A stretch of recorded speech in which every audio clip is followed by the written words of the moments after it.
دوستو، آج ہم بات کریں گے ایکوٹ فرنجائٹس کی، جس کو پنجابی میں گلا دکھنا بھی کہتے ہیں، گلا پکنا بھی کہتے ہیں، گلا دکھنا بھی کہتے ہیں، تو سور تھروٹ بھی کہتے ہیں۔ تو یہ بڑی عام بیماری ہے، بچپن میں زیادہ ہوتی ہے، پھر دھیرے دھیرے کم ہو جاتی ہے، وہ 40 سال سے بعد میں بہت کم ہو جاتی ہے۔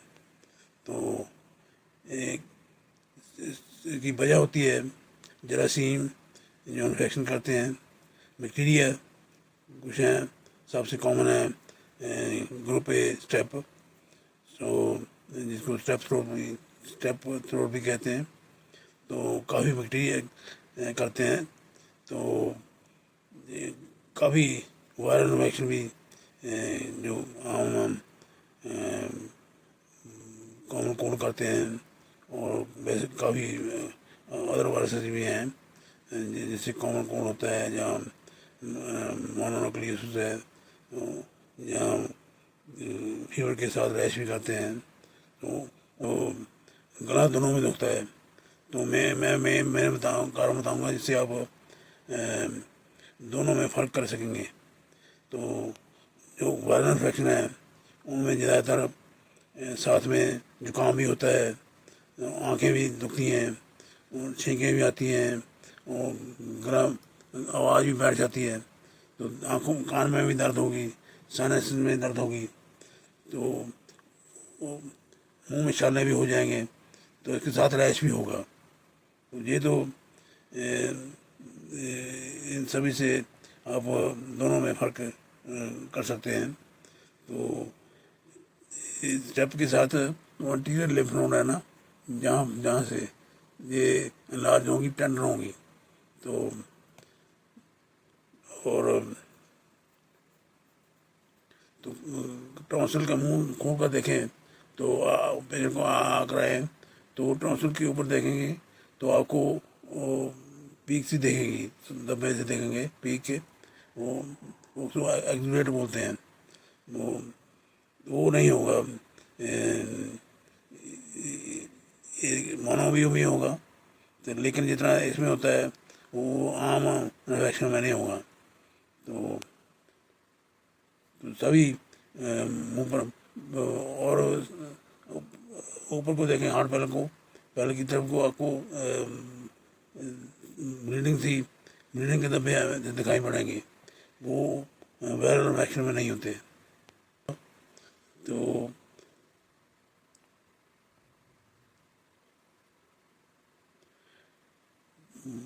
بلیڈنگ وغیرہ کے ہوں گے دھبے، وہ پیرٹ کے اوپر، وہ اس میں ہی ہوں گے اسٹیپ میں، اور اسٹرابری ٹنگ ہوگی، ٹنگ لال ہوگی، تو جیسے اسکارلٹ فیور ہوتا ہے اس میں ہوتی ہے۔ تو ریش خاص کر اسکارلیٹی فارم ریش ہوتا ہے، وہ ریتا جیسا فیل ہوتا ہے، تو وہ جو وائرل انفیکشن کے ساتھ ریش ہوتا ہے وہ میکلو پیپولر ہوتا ہے، تو وہ سین کی طرح نہیں فیل ہوتا، تو چمڑی سے تھوڑا سا ساتھ ہی ملا ہوگا، تو لال سے ہوں گے پیچز، ساری چمڑی پر ہوں گے، تو لالگی زیادہ ہوگی۔ تو یہ وائرل کون سے ہیں؟ یہ ایڈینو وائرس ہیں، وہ کون کول کرتے ہیں، رینو وائرس ہیں، وہ کون کول کرتے ہیں، تو کرونا وائرس بھی جس سے کووڈ ہوتا ہے وہ بھی سور تھروٹ کر دیتا ہے۔ تو ریسپریٹری وائرس ہیں، یہ اینٹرو وائرس ہیں، انفلوئنجا اے اور بی، پیرافلوئنجا اور ریسپریٹری RSV وائرس سے بھی ہو سکتے ہیں، سور تھروٹ ہو سکتے ہیں۔ ٹریپٹوکوکس سی اور ٹریپٹوکوکس جی بھی سور تھروٹ کرتے ہیں، لیکن وہ اتنے کامن نہیں ہوتے، تو ان سے جو کمیونیکیشن ہوتی ہیں اس کی وہ نہیں ہوتی۔ تو جو عام طور سے جو کالج میں جنگ لڑکیتے ہیں، اکٹھے رہتے ہیں، ان میں زیادہ ہوتے ہیں، آؤٹ بریک کی زیادہ ہوتی ہے ان کی۔ تو ان سے کیا تو رومیٹک فیور اور جو امیون سسٹم کی کمپلیکیشن ہوتی ہیں وہ نہیں ہوتی ان سے. تو دوسرا ہے ارکینو بیکٹیریم ہیمولیٹیکم، جس کو پہلے بولتے تھے کورنی بیکٹیریم ہیمولیٹیکم، اس سے بھی سور تھروٹ ہو جاتا ہے. سو اس میں بھی 50% پیشنٹ میں ریش ہوتا ہے، جیسے ٹیٹوکوکس سے ہوتا ہے ریش. تو وہ بیکٹیریم کا اثر نہیں ہوتا، پینسلن کا اثر نہیں ہوتا، تو اس کی ٹریٹمنٹ آف چوائس ہے ایتھرومائسین. تو اور بیکٹیریا ہے فیزو بیکٹیریم نیکروفورم، وہ اینرو بیکٹیریا ہے. زیادہ تر جو منہ سے بدبو آتی ہے جو اسی کے کارن آتی ہے، تو اس سے بھی سور تھروٹ ہو سکتا ہے. تو اس کا وجہ بنتا ہے کئی بار لیمر سنڈروم ہوتا ہے، وہ ہوتی ہے سیپٹک تھرومبوفلومائٹس ہو جاتی ہے انٹرنل جوگولر وین کی. سو وہ اس میں تھرومبوسس کلاٹ بن جاتا ہے، اس کا یہ کافی رول ہوتا ہے اس کا. تو اور بیکٹیریا ہیں مائکوپلازما اور کلیمیڈیا، ان سے بھی سور تھروٹ ہو سکتا ہے، پر وہ زیادہ تر ان میں لوور لنگ کی انفیکشن بھی ساتھ میں ہوگی. اور کورنی بیکٹیریم ڈیپتھیریا جو آج کل تو کامن نہیں ہے، لیکن کئی جگہوں پر ویکسین وغیرہ لیتے نہیں ہیں، تو کافی لوگوں کی ویکسین کا اثر ختم ہو گیا ہے. تو وہ یدی انڈیمک ایریا میں جاتے ہیں جہاں پر ویکسین کم لیتے ہیں تو وہ یہ ہو سکتی ہے. تو اس کی خاص نشانی ہوتی ہے گرے وائٹ میمبرین سی بن جاتی ہے ٹونسل کے اوپر، اور ساتھ میں اس کو اتارا ہوں تو سویچلا سے اتاریں گے تو بلیڈنگ پوائنٹ دسیں گے. تو یہ اس کی نشانی ہے خاص کر.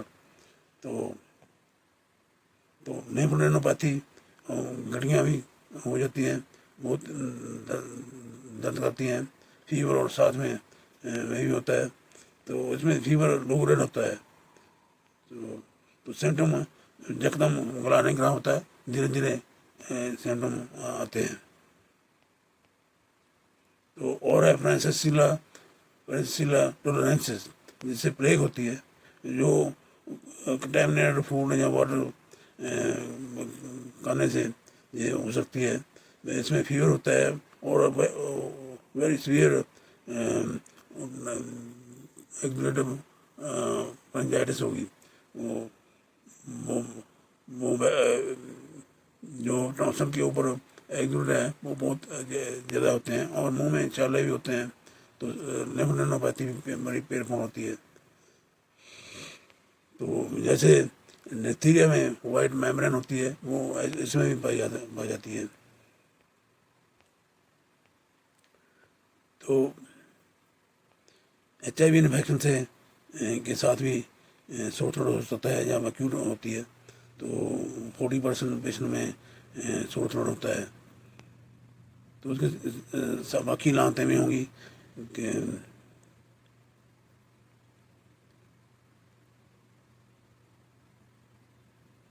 تو وہ جو ایگزولیٹ ہیں ٹونسل کے اوپر وائٹ پیچز ہوتے ہیں وہ نہیں ہوتے اس میں ایچ آئی وی انفیکشن میں. ریش تو ہو سکتا ہے، تو جنرلائز ہوگا، تو لیکن وہ ٹونسل کے اوپر پیچز نہیں ہوں گے. تو فیور بھی ہو سکتا ہے، لیمفینوپیتھی بھی ہوگی جنرلائز، ڈائریا ہوگا، ویٹ لاس ہوگا، ہیڈیک ہوگا. تو یہ سمٹم دھیرے دھیرے آئیں گے تو آپ کو پتہ چلے گا اور بیماری ہے، ٹونسل ٹھیک ہوں گے. تو اور نسیریا گنوریا سیکشلی ٹرانسمیٹڈ ڈیزیز ہے، یدی اور سیکس کریں گے تو اس سے یہ ہو سکتا ہے. تو سفلس میں سے بھی جب سیکنڈری سفلس ہوتی ہے اس میں بھی سور تھروٹ ہو سکتا ہے. تو اس کا अल्सर वगैरह होंगे वो आपको पिक्चर दिखाई है, देख लेना। तो इसके साथ रैश भी होगा चमड़ी पर, हाथों पर और पैरों पर खास तरह का रैश होगा, और चमड़ी पर भी होगा।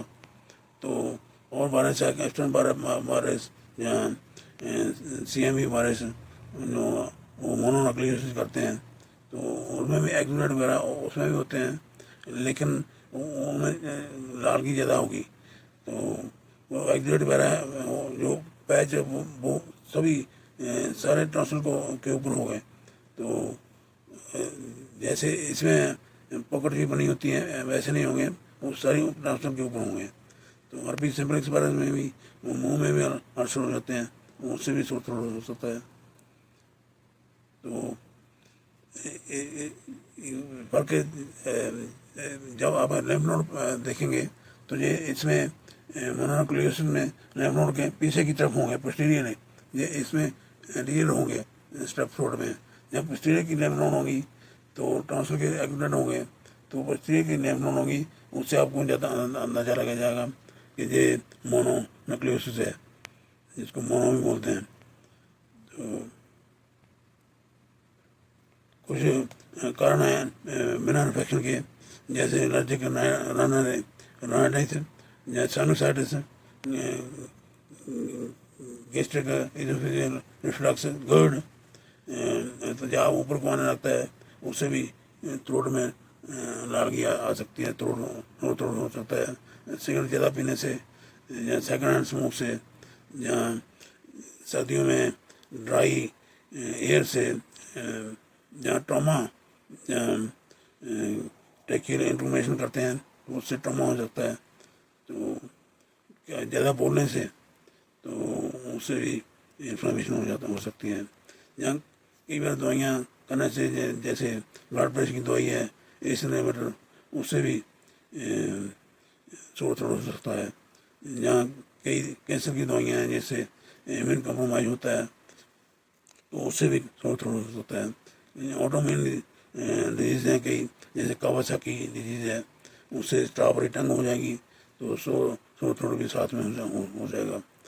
या पीरियोडिक फीवर विद स्टोमाटाइटिस, उसमें सोर थ्रोट हो सकता है। फेरिंजाइटिस एडनाइटिस या वेस्ट सिंड्रोम, जैसे मुंह में छाले भी हो सकते हैं, तो सोर थ्रोट भी हो सकता है। तो ये तो कारण थे। तो आपने देख लेना है कहाँ पेट में आपको अर्जेंटली आपको ट्रीट करना है स्टेप थ्रोट को। तो उसकी कॉम्प्लिकेशन वगैरह काफ़ी होती हैं, तो उसको मैनेज करना जल्दी ज़रूरी होता है, क्योंकि उससे और भी तकलीफें हो जाती हैं। तो वो साथ में बढ़ता रहता है, कॉम्प्लिकेशन बहुत होती हैं। तो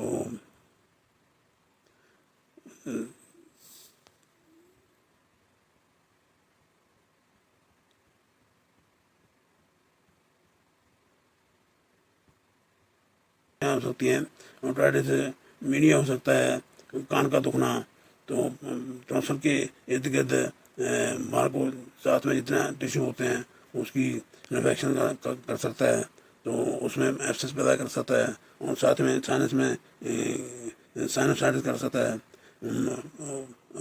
दिमाग में चले जाएगा तो मेनिंजाइटिस कर सकता है, और खून में जाकर बैक्टीरिया में कर सकता है, तो नेक्रोटाइजिंग फेशियाटिस हो सकती है।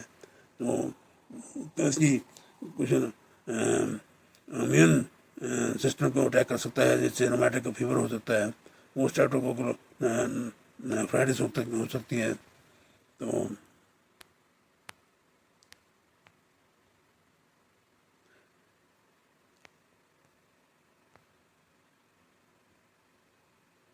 तो रिएक्टिव आर्थराइटिस हो सकती है। तो ये नॉन सुपरेटिव जल्दी करना जरूरी होता है। तो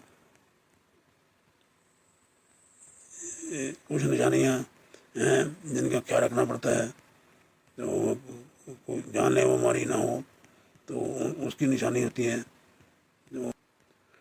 जो अपर एवे इनको ऊपर असर कर सकते हैं। उसकी निशानी है मफल्ड वॉइस होगी, ऑटोप्रेटर वॉइस, तो होर्सनेस एक निशानी है, और ड्रूलिंग है या पुलिंग ऑफ सलाइवा, मुंह में पानी इकट्ठा हो जाना, तो जहाँ स्ट्राइडर हो जाए, तो सांस लेने की आवाज़ आती है, तो सांस तेज़ी से आए, जहाँ सांस को आने में दिक्कत हो, छाती के ऊपर सांस अंदर जाने की दिखाई दे, तो ऐसे बैठा हो आधे आगे को आकर स्निफिंग पोजिशन में, अपने वो ऐसी पोजिशन तब होती है तब जब आपका एयरवे बंद हो, तो इसे पेरिटॉन्सिलर सबमैंडिबुलर पैराफ्रेंजियल जहाँ लिटोपेरिटोनियम वो इन्फेक्शन हो सकती है।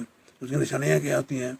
यदि एक तरफा बहुत ज़्यादा सोच रहो एक तरफ, तो यहाँ फ्रेंजियल जो माल है तो बल्ज करे, तो शॉर्ट पैल को या फ्लोर मुंह का फ्लोर है वो ऊपर को उठाओ, या नेक पेन हो या नेक की स्वेलिंग हो, जहाँ क्रैपिटस की आवाज़ आए, तो जहाँ मुंह ना खोल सके पूरा, उसे उसको ट्रिसमस बोलते हैं, तो नेक की स्टिफनेस हो, जो उसकी जो लुक है आपको ठीक नहीं लगी, डरा ऐसा आदमी लगे, तो फीवर हो, उसके साथ कमा चढ़ाया हो, कमा लगा हुए, जहाँ एस टी होए भी और मुँह में ਜ਼ਖਮ ਹੋਇਆ ਇੰਜਰੀ ਹੋਈ ਹੈ, ਅਤੇ ਉਹਨਾਂ ਵਿੱਚ ਪੇਸ਼ੈਂਟ ਨੂੰ ਯਕਦਮ ਛੇਤੀ ਰੈਫਰ ਕਰਨਾ ਚਾਹੀਦਾ, ਅਤੇ ਤਾਂ ਕਿ ਏਅਰਵੇ ਨੂੰ ਬਚਾਇਆ ਜਾ ਸਕੇ। ਐਮਰਜੈਂਸੀ ਕਾਲ ਕਰਨੀ ਚਾਹੀਦੀ ਹੈ, ਪੇਸ਼ੈਂਟ ਨੂੰ ਯਕਦਮ ਐਮਰਜੈਂਸੀ ਪਹੁੰਚਾਉਣਾ ਚਾਹੀਦਾ, ਅਤੇ ਉਹਨਾਂ ਦਾ ਤਾਂ ਕਿ ਇਲਾਜ ਛੇਤੀ ਹੋ ਸਕੇ। ਅਤੇ ਉਸ ਤੋਂ ਇਲਾਵਾ ਫਿਰ ਇੱਦਾਂ ਦੀ ਦਿੱਕਤ ਨਹੀਂ ਹੈਗੀ, ਅਤੇ ਸਟੈਪ ਹੀ ਆ ਉਹਦਾ ਟੈਸਟ ਕਰ ਲਓ, ਪਹਿਲਾਂ ਹੋਰ ਕੋਈ ਟੈਸਟ ਕਰਨ ਦੀ ਲੋੜ ਨਹੀਂ, ਅਤੇ ਜੇ ਐਮਰਜੈਂਸੀ ਕੰਡੀਸ਼ਨ ਨਹੀਂ ਹੈ ਫਿਰ ਤੁਸੀਂ ਸਟੈਪ ਦਾ ਟੈਸਟ ਕਰ ਲਓ, ਅਤੇ ਉਹ ਇੱਕ ਟੈਸਟ ਹੁੰਦਾ, ਇੱਕ ਰੈਪਿਡ ਟੈਸਟ ਕਹਿੰਦੇ ਆ, ਅਤੇ ਉਹ ਸਪੈਸੀਫਿਕ ਹੁੰਦਾ ਕਾਫੀ, ਜਿੱਦਾਂ ਹੁਣ ਪੋਜ਼ੀਟਿਵ ਆ ਗਿਆ ਜਿੱਦਾਂ ਹੋਰ ਕੋਈ ਟੈਸਟ ਕਰਨ ਦੀ ਲੋੜ ਹੀ ਨਹੀਂ, ਅਤੇ ਜੇ ਨੈਗੇਟਿਵ ਆਇਆ ਤਾਂ ਫਿਰ ਵੀ ਤੁਹਾਨੂੰ ਸ਼ੱਕ ਹੈਗੀ ਪੂਰੀ ਵੀ ਜਿੱਦਾਂ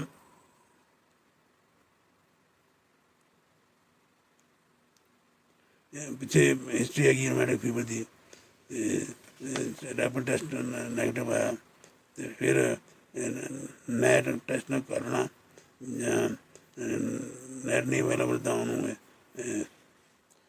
ਥਰੋਟ ਦੀ ਕਲਚਰ ਕਰ ਲਓ। ਜੇ ਪੇਸ਼ੈਂਟ ਡੋਰਮੈਟਰੀ ਰਹਿੰਦਾ ਅਤੇ ਉੱਥੇ ਜਾਣਾ, ਅਤੇ ਉਹ ਅੱਗੇ ਫੈਲਣ ਦਾ ਖਤਰਾ ਰਹਿੰਦਾ, ਅਤੇ ਫਿਰ ਵੀ ਨੈਟ ਟੈਸਟ ਕਰ ਲਓ, ਜੇ ਨੈਗੇਟਿਵ ਹੈਗਾ ਰੈਪਿਡ ਟੈਸਟ। ਜੇ ਤੈਨੂੰ ਪੱਕਾ ਪਤਾ ਵੀ ਸਟੈਪ ਥਰੋਟ ਇਹਨੂੰ ਐਕਸਪੋਜ਼ ਹੋਇਆ ਪੇਸ਼ੈਂਟ, ਤਾਂ ਵੀ ਥਰੋਟ ਕਲਚਰ ਕਰ ਲਓ ਜਾਂ ਨੈਟ ਟੈਸਟ ਕਰ ਲਓ ਜੇ ਰੈਪਿਡ ਟੈਸਟ ਨੈਗੇਟਿਵ ਹੈ। ਅਤੇ ਦੋ ਚਾਰ ਕੰਡੀਸ਼ਨਾਂ ਆਈਆਂ ਅਤੇ ਜਿਹਦੇ ਵਿੱਚ ਤੈਨੂੰ ਰੈਪਿਡ ਟੈਸਟ ਨੈਗੇਟਿਵ ਹੈ ਤਾਂ ਵੀ ਕਲਚਰ ਕਰਨੀ ਪੈਂਦੀ ਹੈ।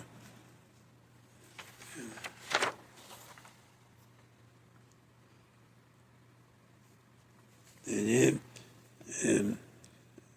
ਰੈਪਿਡ ਟੈਸਟ ਪੋਜ਼ੀਟਿਵ ਹੈ ਵੀ ਤੁਸੀਂ ਉਹਦਾ ਟ੍ਰੀਟਮੈਂਟ ਕਰਨਾ, ਅਤੇ ਟ੍ਰੀਟਮੈਂਟ ਕਰਨਾ ਉਹ ਸਭ ਤੋਂ ਵਧੀਆ ਤਾਂ ਪੈਨਿਸਿਲਿਨ ਜੀ ਹੈ, ਅਤੇ ਉਹ 500 ਮਿਲੀਗ੍ਰਾਮ 2 ਵਾਰੀ ਜਾਂ 3 ਵਾਰੀ ਦਿਹਾੜੀ ਦੇ ਦਿਓ, 10 ਦਿਨ ਲਗਾਤਾਰ ਦੇਣੀ ਹੈ, 10 ਦਿਨ ਪੂਰੇ ਦੇਣੀ ਹੈ, ਉਹ ਮੰਨ ਕੇ ਉਹਨਾਂ ਕੰਪਰੋਮਾਈਜ਼ ਨਹੀਂ ਕਰਨਾ, ਕਿਉਂਕਿ ਇਹਦੇ ਖਤਰੇ ਬਹੁਤ ਹੈ, ਰੋਮੈਟਿਕ ਫੀਵਰ ਹੋ ਸਕਦਾ, ਅਤੇ ਗੁਰਦੇ 'ਚ ਨੁਕਸ ਪੈ ਸਕਦਾ, ਹੁਣ ਕਹਿੰਦੇ ਪੋਸਟ ਸਟ੍ਰੈਪਟੋਕੋਕਲ ਨੈਫਰਾਈਟਿਸ, ਅਤੇ ਨਾਲ ਰਿਐਕਟਿਵ ਆਰਥਰਾਈਟਿਸ ਹੋ ਸਕਦੀ ਹੈ, ਉਹ ਕੰਪਲੀਕੇਸ਼ਨ ਹੈਗੀਆਂ, ਇਸ ਕਰਕੇ ਇਲਾਜ ਕਰਨਾ 10 ਦਿਨ ਬਹੁਤ ਲਾਜ਼ਮੀ ਹੈ। ਅਤੇ ਪੈਨਿਸਿਲਿਨ ਜੀ ਹੋ ਗਈ ਤਾਂ ਸਭ ਸਸਤਾ ਹੈ ਇਲਾਜ, ਅਤੇ ਉਹ ਨਹੀਂ ਤਾਂ ਮੋਕਸਿਸਲਿਨ ਦੇ ਦਿਓ, ਅਤੇ ਉਹ ਮੋਕਸਿਸਲਿਨ ਜਾਂ ਤਾਂ 500 ਮਿਲੀਗ੍ਰਾਮ ਵਾਲੇ 2 ਕੈਪਸੂਲ ਰੋਜ਼ 10 ਦਿਨ, ਅਤੇ ਜਾਂ 500 ਮਿਲੀਗ੍ਰਾਮ 2 ਵਾਰੀ ਦਿਹਾੜੀ 'ਚ 10 ਦਿਨ। ਅਤੇ ਇੱਦਾਂ ਹੈਗਾ ਸਸਤਾ ਇਲਾਜ। ਅਤੇ ਨਹੀਂ ਤਾਂ ਔਗਮੈਂਟ ਨੂੰ ਵੀ ਦਿੱਤੀ ਜਾ ਸਕਦੀ ਹੈ 500 ਮਿਲੀ 750 ਮਿਲੀਗ੍ਰਾਮ 2 ਵਾਰੀ ਦਿਹਾੜੀ 'ਚ, ਅਤੇ 10 ਦਿਨ ਟ੍ਰੀਟਮੈਂਟ 10 ਦਿਨ ਹੀ ਕਰਨੀ ਹੈ। ਅਤੇ ਉਹ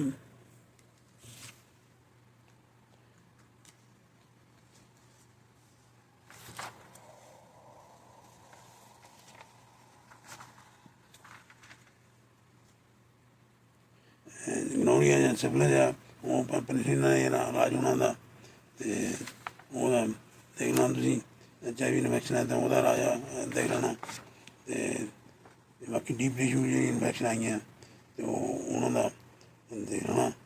ਉਹ ਯਕਦਮ ਇਲਾਜ ਕਰਨਾ ਪੈਣਾ, ਹਸਪਤਾਲ ਦਾਖਲ ਕਰਨਾ ਪੈਣਾ। ਅਤੇ ਉਹ ਫਿਰ ਆਪਣਾ ਆਪਣੇ ਆਪ ਇਲਾਜ ਕਰ ਦੇਣਗੇ।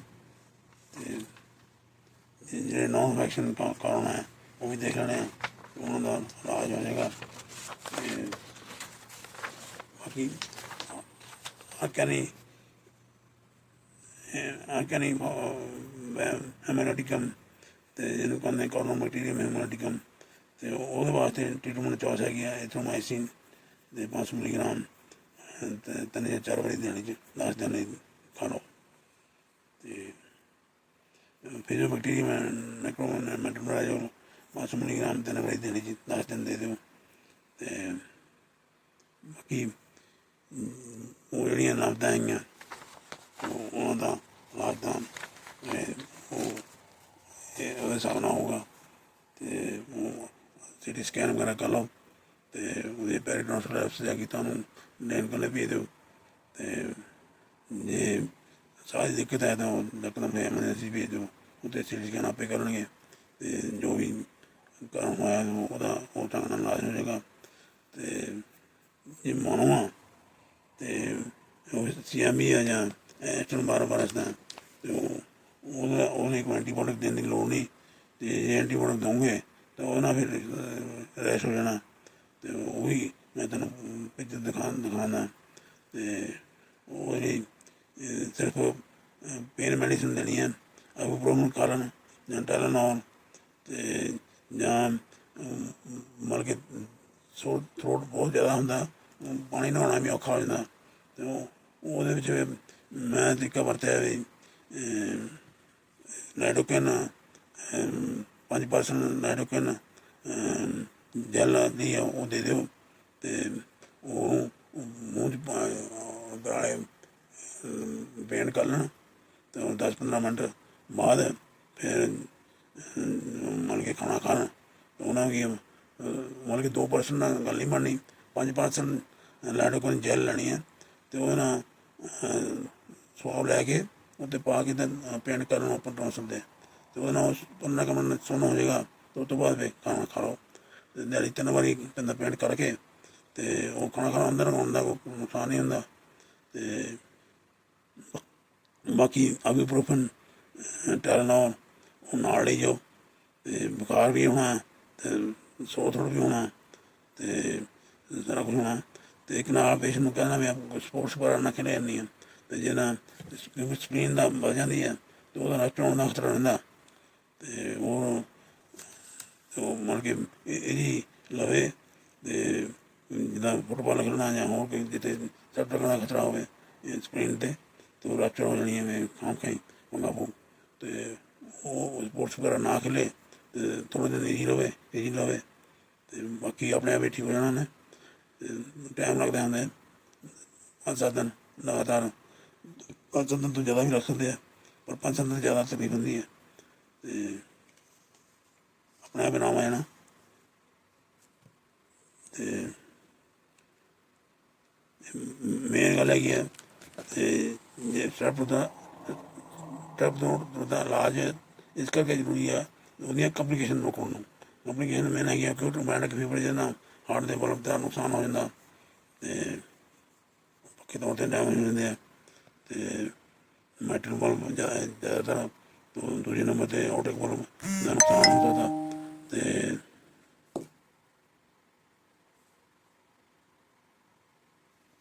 ਅਤੇ ਬਾਕੀ ਪੋਸਟ ਸਟ੍ਰੈਪਟੋਕੋਕਲ ਗਲੋਮੇਰੁਲੋਨੇਫ੍ਰਾਈਟਿਸ ਕੁਛ 2-3 ਹਫ਼ਤੇ ਬਾਅਦ ਠੀਕ ਹੋ ਗਏ ਅਤੇ ਬਾਅਦ 'ਚ ਗੋਡਿਆਂ 'ਤੇ ਅਸਰ ਹੋ ਜਾਂਦਾ।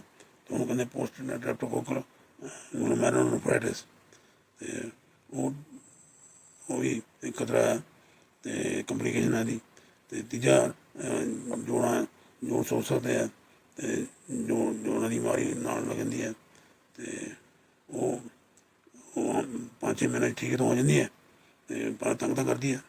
ਅਤੇ ਜੇ ਉਹ ਇਲਾਜ ਕੀਤਾ ਹੋਵੇ ਅਤੇ ਉਹਦਾ ਖਤਰਾ ਚਾਂਸ ਘੱਟ ਜਾਂਦੇ ਆ। ਅਤੇ ਕਿਉਂ ਹੁੰਦੀ ਹੈ ਹਾਲੇ ਪਤਾ ਨਹੀਂ, ਇਮਿਊਨ ਸਿਸਟਮ ਦੀ ਬਿਮਾਰੀ ਹੈ, ਸਟ੍ਰੈਪਟੋਕੋਕਲ ਸਟ੍ਰੈਪ ਨਾਲ ਹੁੰਦੀਆਂ, ਇਸ ਕਰਕੇ ਇਲਾਜ ਕਰਨਾ ਬਹੁਤ ਜ਼ਰੂਰੀ ਹੈ। 10 ਦਿਨ ਵੀ ਮਤਲਬ ਕਿ ਇੱਕ ਡੋਜ਼ ਮਿਸ ਨਹੀਂ ਕਰਨੀ, 10 ਦਿਨ ਪੂਰਾ ਇਲਾਜ ਕਰਨਾ। ਮਤਲਬ ਕਿ ਥੋੜ੍ਹਾ ਨੂੰ ਤਾਂ ਆਰਾਮ ਆ ਜਾਣਾ 24 ਘੰਟਿਆਂ 'ਚ ਹੀ, ਅਤੇ ਜਦੋਂ ਦਵਾਈ ਖਾਣੀ ਸ਼ੁਰੂ ਕੀਤੀ 24 ਘੰਟੇ 'ਚ ਆਰਾਮ ਆ ਜਾਣਾ।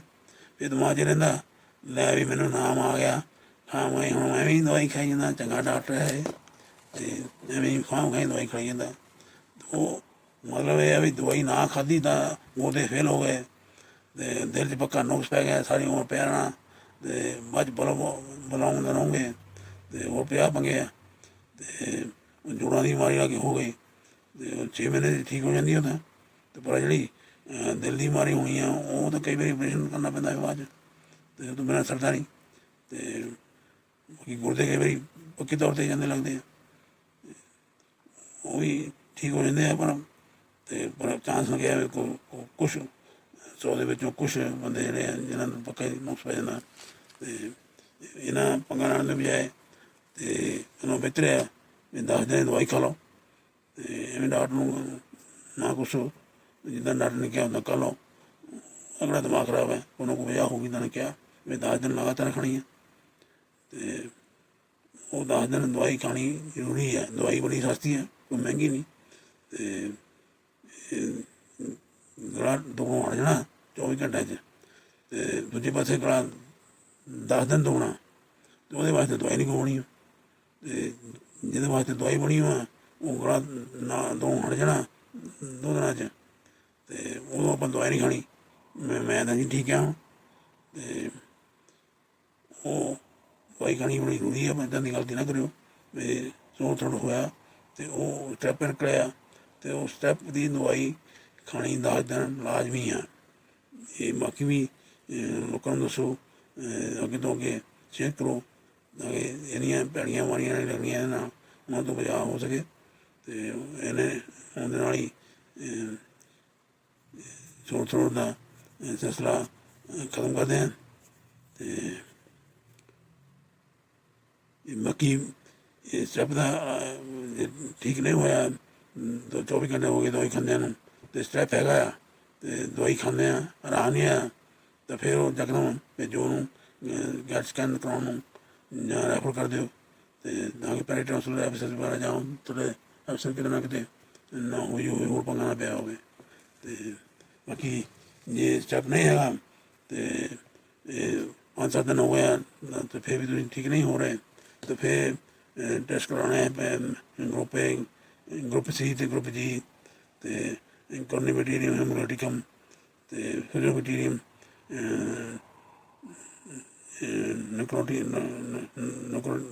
ਨਕੋਰੀਅਮ, ਅਤੇ ਉਹਦੀ ਕਲਚਰ ਕਰਾਉਣੀ ਪੈਣੀ ਹੈ ਸਪੈਸ਼ਲ, ਅਤੇ ਉਹ 7 ਦਿਨਾਂ ਬਾਅਦ ਫਿਰ ਉਹ ਕਲਚਰ ਕਰਾ ਲਓ, ਅਤੇ ਇਹਨਾਂ ਨੂੰ ਇੱਕ ਸਪੈਸ਼ਲ ਮੀਡੀਆ ਆਉਣਾ ਉਹ 'ਚ ਭੇਜਣਾ ਪੈਣਾ, ਅਤੇ ਦੂਜੀ ਤਾਂ ਹੋ ਜਾਣੀ ਆਰਾਮ ਨਾਲ ਹੀ 100 ਨਾਲ ਹੀ। ਅਤੇ ਉਹ ਟੈਸਟ ਕਰਾ ਲਓ, ਅਤੇ HIV ਟੈਸਟ ਕਰਾ ਲਓ, ਅਤੇ ਬਾਕੀ ਕੋਵਿਡ ਟੈਸਟ ਕਰ ਲਓ, ਅਤੇ ਉਹ ਸਾਰੇ ਟੈਸਟ ਕਰ ਲਓ ਫਿਰ, ਅਤੇ ਉਸ ਤੋਂ ਬਾਅਦ ਜਿੱਦਾਂ ਵੀ ਜੋ ਵੀ ਨਿਕਲਦਾ ਉਹ ਵੀ ਆਪਣੇ ਡਾਕਟਰ ਕੋਲ ਦੱਸ ਕੇ ਇਲਾਜ ਕਰਾਓ। ਅਤੇ ਇਹਦੇ ਨਾਲ ਹੀ ਅੱਜ ਦਾ ਵੀਡੀਓ ਸਮਾਪਤ ਕਰਦੇ ਹਾਂ, ਅਤੇ ਅੱਗੇ ਤੋਂ ਅੱਗੇ ਸ਼ੇਅਰ ਕਰ ਲੈਣਾ, ਅਤੇ ਗਿਆਨ ਕਰਕੇ ਸ਼ੇਅਰ ਕਰਨਾ ਤਾਂ ਕਿ ਹਾਂ ਵੀ ਭਾਈਆਂ ਨੂੰ ਜ਼ਿਆਦਾ ਗਿਆਨ ਹੋ ਸਕੇ ਅਤੇ ਜ਼ਿਆਦਾ ਲੋਕਾਂ ਦੀ ਸੇਵਾ ਕਰ ਸਕਣ। ਅਤੇ ਜੈ ਭੀਮ, ਜੈ ਗੁਰਦੇਵ, ਸਲਾਮ, ਸਤਿ ਸ਼੍ਰੀ ਅਕਾਲ। ਵਾਹਿਗੁਰੂ ਜੀ ਕਾ ਖਾਲਸਾ, ਵਾਹਿਗੁਰੂ ਜੀ ਕੀ ਫਤਿਹ।